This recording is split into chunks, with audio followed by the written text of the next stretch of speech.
Hello, and welcome to episode 7 of the pharmaphorum podcast. My name's Dominic Tyre, and I'm pharmaphorum's creative director. For this episode, I was joined by Philippe Picaut, who is Senior Vice President for Research and Development in the Neuroscience Therapeutic Area at Ipsen. In this podcast, we covered neurotoxin research with a particular focus on botulinum neurotoxins, best known, of course, for their long-established aesthetic uses to treat wrinkles under brand names Botox and Dysport, but increasingly being looked to for medical indications in muscle spasticity and migraine.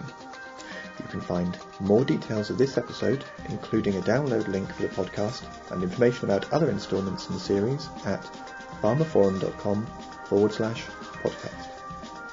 The podcast is also available on iTunes, where you can find and subscribe to it by searching for pharmaphorum.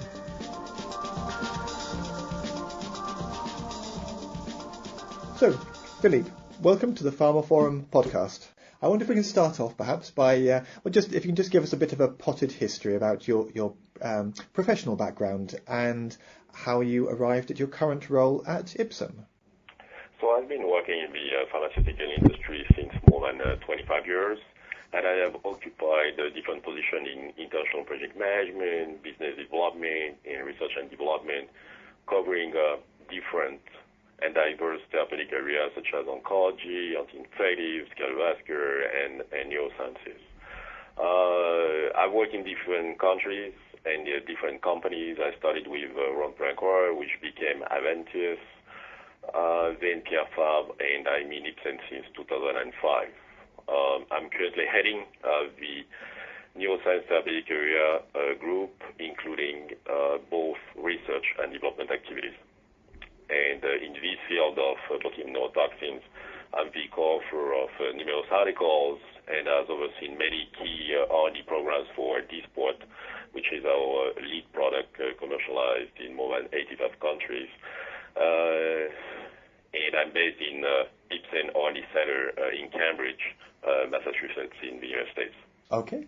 And in terms of the current landscape, I suppose, for neurotoxin research at the moment, it's a very busy field. How's the field been advancing to date, would you say?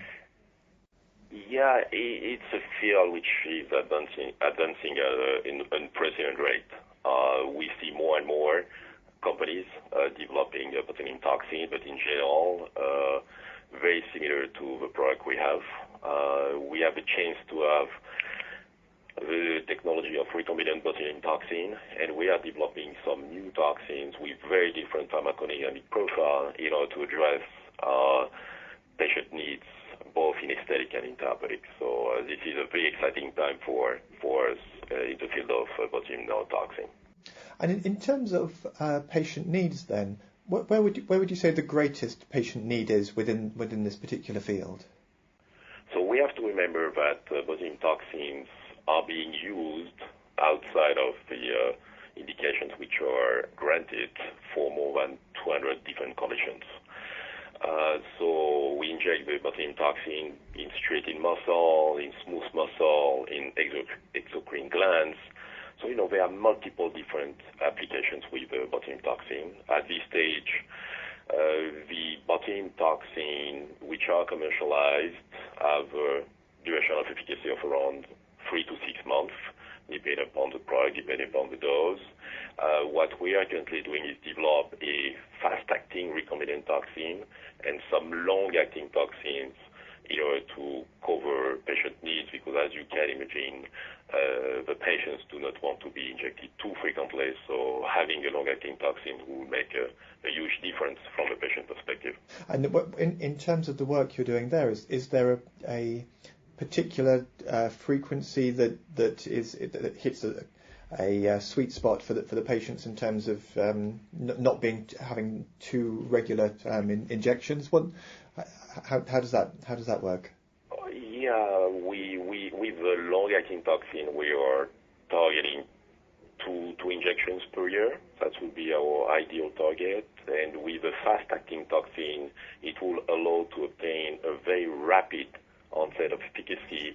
Then we the patients who were injected with the standard of care or Dysport, for instance. Mm-hmm. That's the idea that we have, and we are developing. We are currently in development. Okay. And in terms of Ipsen's current work, of course, one of the products that you have in your pipeline that you're working on is a recombinant botulinum neurotoxin, the serotype E, I believe. Can you tell me a bit about that and what that's being developed for? Yeah, so we have this technology to produce the toxin using a recombinant technology. We have acquired a company some years ago, and we have this discovery platform which allows us to do so. With the botulinum toxin E, which is a recombinant toxin, which is the only one so far in development, we are progressing pretty fast and pretty well, and it has been a subject of a presentation to the Toxin International Conference in Copenhagen, which was held in January 2019. So this botulinum toxin has some pharmacodynamic characteristics which are very different from the commercialized toxin. It has a very rapid and fast onset of action within a day, as compared to generally 4 to 7 days with the other toxins. A very quick time to maximal effect, a greater peak effect around 1 week, and a short duration of action of around 2 to 4 weeks according to the dose that we inject. And as I understand it, you're hopeful that it will have a number of both aesthetic and therapeutic uses. Can you tell me a bit about those? What sort of uses would you envisage for this particular product? So in therapeutic, as you know, with current Dysport and botulinum toxin, we are injecting this product in patients, for instance, who have spasticity after stroke, traumatic brain injury, or multiple sclerosis, in order for improving their function, be in their upper arm or in the lower extremity. In general, the onset is around a week or so. With a fast-acting toxin, we expect that to be within a day. So if I give you an image of a patient after a stroke who has a clenched fist and who has some hygiene maceration problem in the palm, we could try to open the hand within a day, which would be a remarkable advantage for the patient. Absolutely. So, and in terms of this particular product, it was you've been applying recombinant techniques to create this sort of novel toxin-based medicine. What are the benefits from applying recombinant techniques to create such novel botulinum toxin-based medicines? So the current botulinum toxin are produced by bacteria, Clostridium botulinum, as you know. In many proteins, since several years, are produced using a recombinant technology. So this is a technology we wanted to have access to in order to produce a botulinum toxin, which would be definitely better characterized than the other ones, and would have the possibility to better control the amount of toxin that we give to our patients. And a couple of questions to sum up then. When you look to the future, where do you think neurotoxin research is heading? So when we envision the future for botulinum neurotoxin, as I mentioned previously, we are very focused on two new different types of toxin, the recombinant botulinum toxin E and the recombinant and modified botulinum toxin A, which will be a long-acting toxin. Mm-hmm. And we are also working in a brand new botulinum toxin, intervening on the light and high chain of the botulinum toxin to drastically modify the pharmacodynamic profile, and, for instance, not necessarily targeting the neurons. So we have this capability. It is early research, but we think that there is a bright future for this type of modified botulinum toxin to address different patient needs. Okay.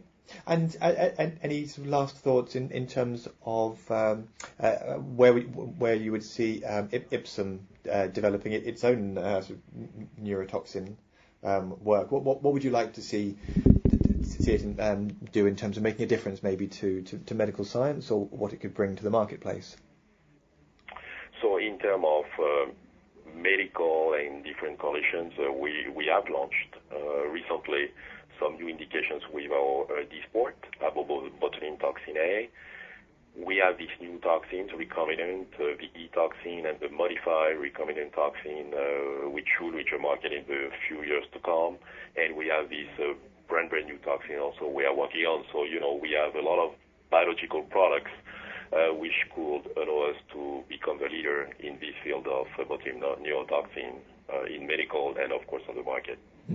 Okay, well, it certainly sounds like it's an exciting time both for your company and for research into neurotoxins. Well, Philippe Picaut, thank you very much for joining the pharmaphorum podcast. Thank you very much. Bye-bye. And that's it for this episode of the pharmaphorum podcast and my chat with Ipsen's Philippe Picaut on neurotoxin research and his company's work in this area. You can find more details of this episode, including a download link for the podcast and information about other installments in the series at pharmaphorum.com/podcast. The podcast is also available on iTunes, where you can find and subscribe to it by searching for pharmaphorum. And don't forget to visit our website to sign up for daily or weekly email, pharmaceutical news and analysis bulletins, and follow us on Twitter, where we are at pharmaphorum. And I'll see you next time.